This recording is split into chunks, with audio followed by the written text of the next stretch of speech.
మహబూబాబాద్ జిల్లా కన్నెగండ్ల గ్రామం నుండి తోడేళ్ల గూడెంకు వెళ్తుండగా ఆటో బోల్తా పడింది.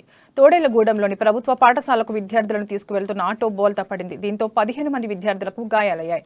ప్రమాదంలో ఆటో డ్రైవర్ తలకు బలమైన గాయం తగలడంతో కోమాలకు వెళ్లాడు. 2 విద్యార్థులకు ఛాతీకి బలంగా గాయాలు కావడంతో ఊపిరి తీసుకోవడానికి ఇబ్బంది పడ్డారు. బాధితులను వెంటనే ఖమ్మం ఆసుపత్రికి తరలించి చికిత్స అందిస్తున్నారు.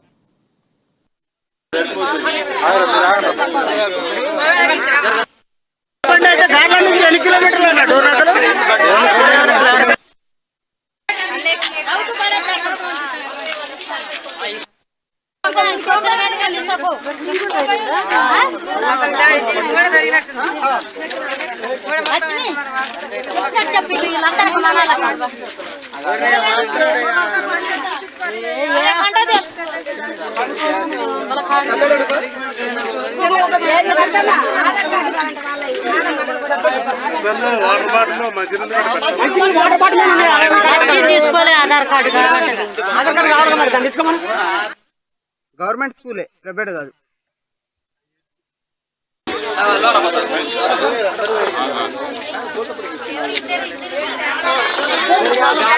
రామచంద్ర